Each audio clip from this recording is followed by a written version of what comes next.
I'm very good, thank you. The sun is shining in Wellington, so that's good. Oh, yeah. Likewise here in Auckland. It's very Oh, nice. good, good.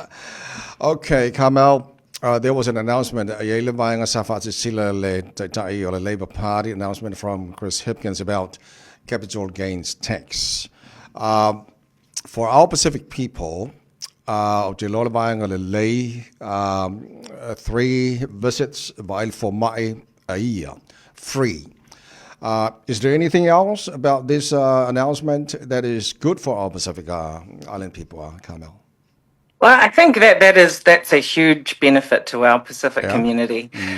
We made the decision to do that because actually all too often people end up in our hospitals, in our emergency wards, because they didn't go or take up that GP visit that perhaps they needed. And we know that for our Pacific community, cost is the big barrier.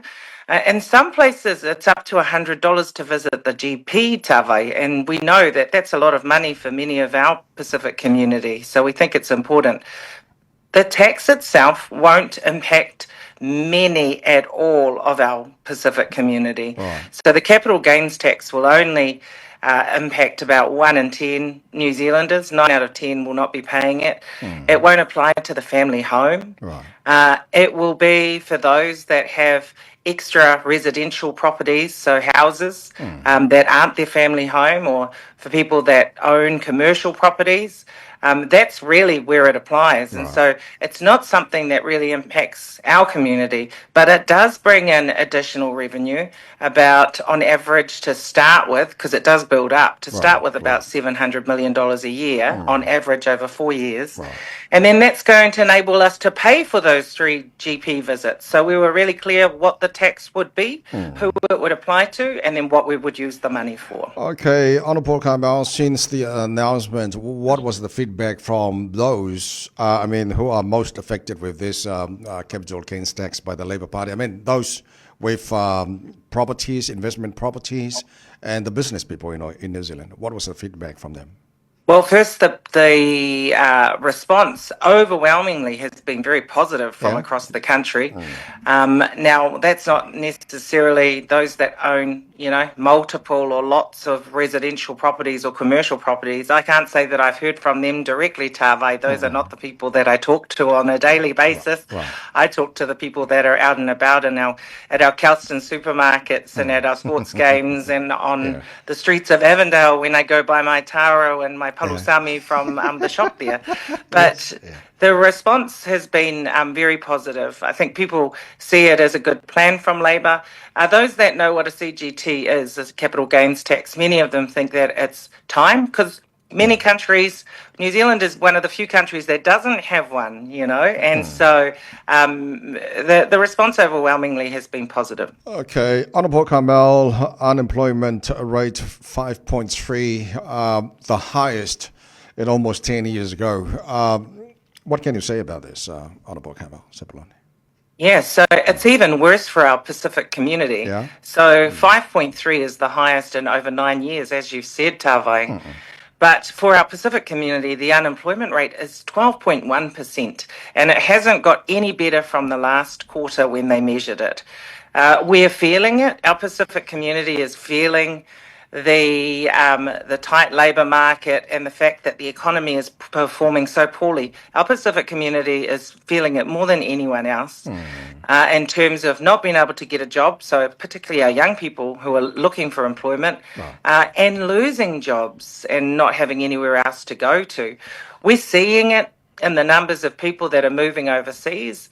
About 200 New Zealanders are moving overseas every day, and we know that a large number of them, because we can see it through our social networks, our family networks, are from our Pacific community. A lot of our young people who can't find opportunity here are moving overseas. Now, the government would have you believe it's everybody else's fault. But the fact of the matter is they have made some decisions and they have set some priorities that have meant that our economy is performing poorly and businesses are performing poorly or struggling, and therefore we don't have the jobs that we had 3 years ago. So Nicola Willis, Christopher Luxon, they all need to take responsibility for how bad things are in terms of employment.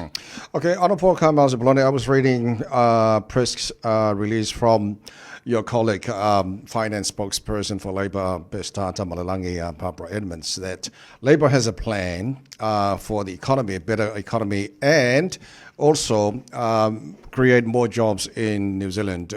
Can you tell us about that? So we've already announced a few of our policies. Yeah. There'll be more to come next year. But the first one that we announced was the Future Fund. This is us setting up a fund that we can then utilise to invest in New Zealand businesses to help them with growing and thriving. That also helps with job creation. The government wouldn't be the group that oversees that fund. We would expect the guardians of the super fund, those are the people that manage the funds from our Kiwi fund, to oversee it. They've got an excellent reputation for good investments, but this won't be about investing just anywhere. This will be about investing in New Zealand. So you can see how that would help with growing our businesses and job creation. We've announced the CGT, and we've announced alongside that the 3 free doctor's visits for every New Zealander every year. Those are an indication of what you can expect to see more of as we roll out our policy.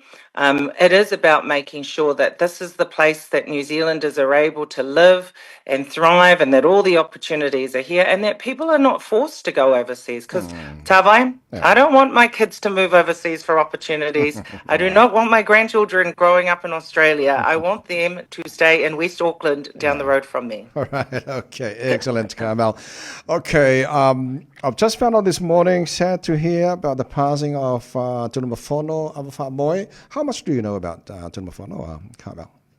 Yes, very sad for the Labour Party and for particularly our Pacific people in the Labour Party. Also very difficult and hard for many of our Pacific people in the social sector who worked, and health sector and disability sector that worked alongside him. Ava was an amazing human being. He was at one point in time elected onto the local board in Otara. He served that community passionately. He was the chairperson of Vakatautua for a period of time.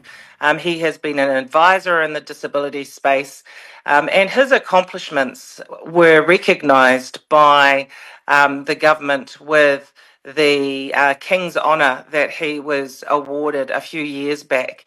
And his King's Honour really was, I think, for a contribution to the disability and Pacific community. So it is a sad loss for all of us, and particularly, though, recognising a huge loss for his ainga. And so can I acknowledge them, acknowledge their grief and send our alofa and condolences to them. Excellent, excellent, Carmel Sepuloni. Okay, before I let you go, Samoa playing against the Kiwi this coming Sunday. Well, how much of your Samoan blood and your Tongan blood is supporting our Samoa? Come on, Carmel Sepuloni. Oh, no, Samoa has to win. Yeah. Has to win. Yeah. And I'm disappointed that the game's not being played here, because I think that's right. They were, every Samoan in Auckland and across the country would have come to watch that game. But anyway, we'll be glued to our TV screens and waving our flags from our living rooms here in New Zealand and supporting them. So I send my and the Labour Party's best wishes. Well, maybe not all the Labour Party, because Willie is still supporting, Willie Jackson's still supporting the Kiwis. Let's say the Pacific MPs support to Samoa. All right. Hon Carmel Sepuloni, malo, whawhetei tele lava for your time. Manuia lava nei aso. I'd say lava. Whawhetei lava.